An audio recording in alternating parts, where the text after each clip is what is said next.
Hello and welcome to the Daily Comic and Collectible, episode 404.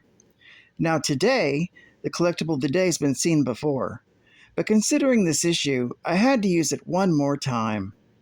So today, the collectible of the day is the Hasbro Toys, Marvel Legends, Retro Collection, Spider-Man series Hobgoblin action figure.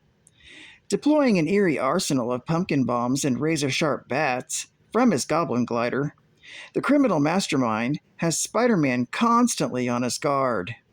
This Marvel 6-inch scaled figure features a retro packaging and design. This 1/12 scale action figure features premium design with a detailed sculpt. Figure is highly articulated for ultimate posing and display ability. Also comes in the comic book inspired design. Box contents include the Hobgoblin figure, his goblin glider, pumpkin bomb, and his satchel. Released in 2023 by Hasbro Toys. Now, the comic of the day is a facsimile edition of Amazing Spider-Man, Volume 1, issue number 238, with a cover date of June 2022, but was originally published with a cover date of March 1983, with story by Roger Stern, art by John Romita Jr., inker was John Romita Sr., and the cover was by John Romita Jr. and Sr. This issue was titled Shadows of Evil's Past. Peter Parker is joining his Aunt May and Nathan Lubinsky at the Tax Authority of New York in order to get Aunt May's license to operate as a special status landlady for her boarding house for the elderly, for her home. Peter's musings about it being the home where Spider-Man grew up causes him to think back to his youth, growing up in that home with Aunt May and Uncle Ben. From there he recalls how he got his spider powers and the death of Uncle Ben. Something Peter still blames himself over because he could have caught the criminal responsible days earlier. Peter still thinks how great Nathan Lubinsky has been for his aunt, as he had invested his own savings to help May get her home off the ground. With all the paperwork filed away, the trio decides to go out to celebrate. Out on the street, Peter's spider sense begins to go off and he narrowly avoids a car speeding out of an alleyway. Soon, a police car pulls up and asks if they're okay, and to explain that the speeding car is involved in a bank robbery.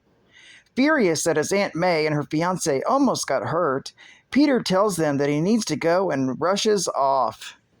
Peter quickly changes into Spider-Man and hitches a ride on the pursuing police car.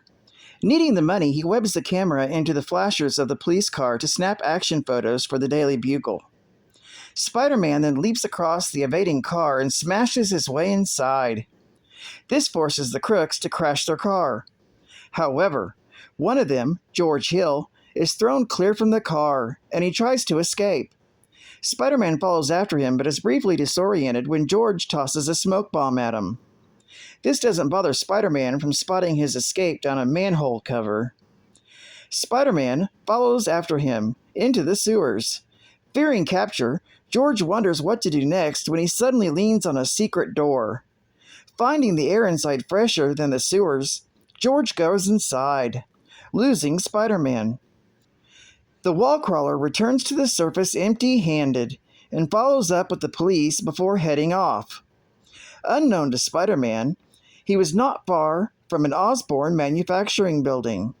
While below the surface, George explores the strange tunnel that he had discovered and is shocked when it leads him to a secret room containing the equipment of the Green Goblin. Meanwhile, Aunt May and Nathan return home and are disappointed that there's no messages for her upon arrival. When she enters the house, the phone begins to ring. May answers it, hoping that it's her nephew Peter, but it turns out to be her longtime friend, Anna Watson, who's now living in Florida. Anna congratulates May on starting her boarding house and tells her that Mary Jane has been staying with her for a while. At that very moment, Peter Parker has returned to his apartment and tries to call Aunt May but discovers that the line is busy.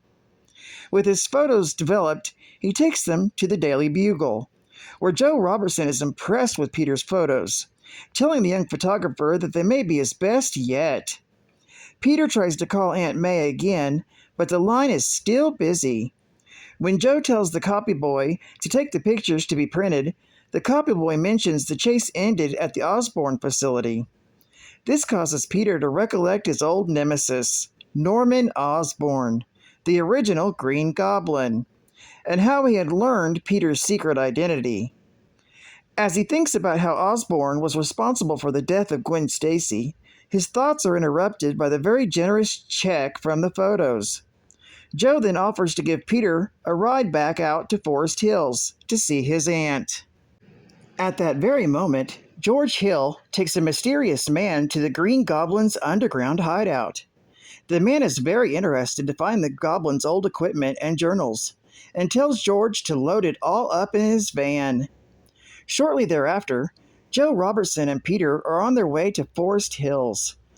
As Joe tells Peter not to be a stranger as he focuses more and more on his studies, they hear a radio report about a fire that's broken out at the Osborn manufacturing plant. There, Peter discovers that Lance Bannon beat him to the fire to take photos.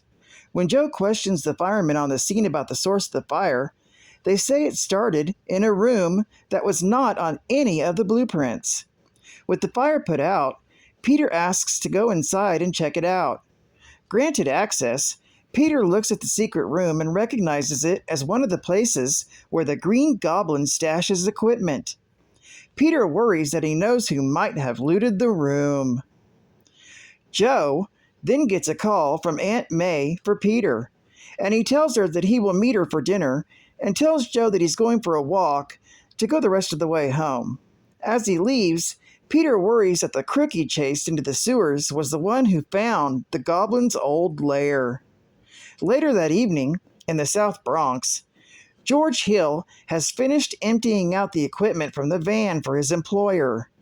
The mystery man tells George to dispose of the van, but as he drives away, his employer sets it to explode, killing George.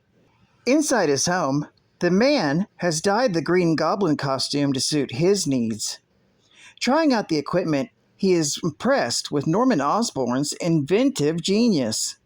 With a new mask molded now, the man dresses himself up in his new costume and intends to use his newfound power to continue where Norman Osborn left off.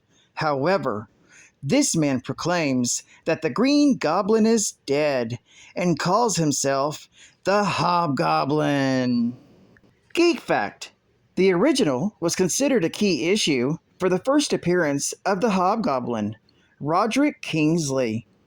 Also, a complete issue of the original issue includes the tattoos giveaway insert, found between the final page and the back cover.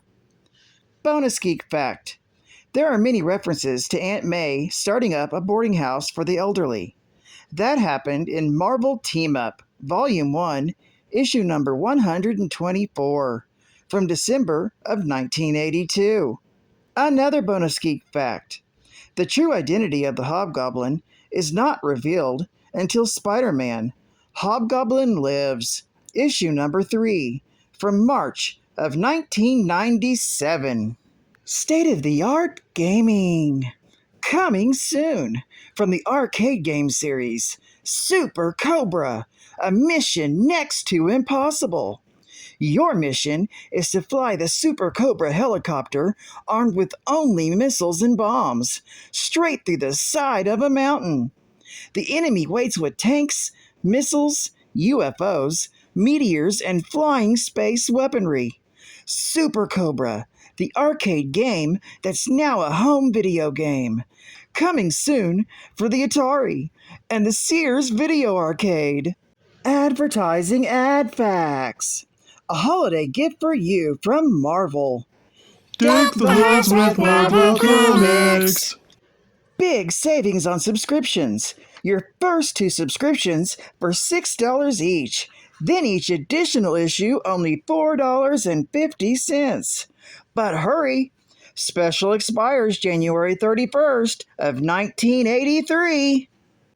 And take your imagination to a new level Advanced Dungeons and Dragons action scenes.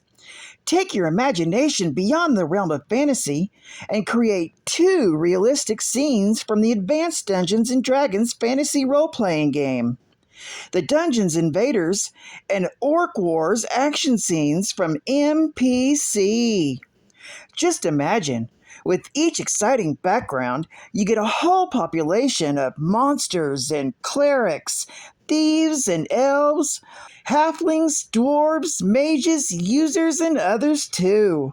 And if building only one scene isn't enough for you, then you can join the 2 scenes together and really use your imagination to roam. Now, isn't that even better than you imagined? The best models come with the best kits from MPC. And final geek fact. The original Hobgoblin was actually Robert Kingsley, who was also saved from Narda Ravana, alias Belladonna, by Spiderman. In a previous issue I covered, Peter Parker, Spectacular Spider-Man, issue number 48, from November of 1980. Belladonna had wanted revenge for Kingsley stealing her fashion designs and marketing them in the United States. The link to that episode will be in the description. Kingsley, after acquiring the Green Goblin's original suit and all its equipment, also modified the Goblin formula to avoid the insanity-inducing side effects. Kingsley found that it gave him strength roughly equal to that of Spider-Man's, even surpassing that of the Green Goblin. His powers were much like the Green Goblin's, thanks to the new and improved Goblin formula. The Hobgoblin had super strength, superhuman speed, stamina, durability, agility, and reflexes. He also possessed a regenerative healing factor. Although not quite as efficient as most superhumans, he could heal from injuries in a matter of days that would be lethal to any regular human.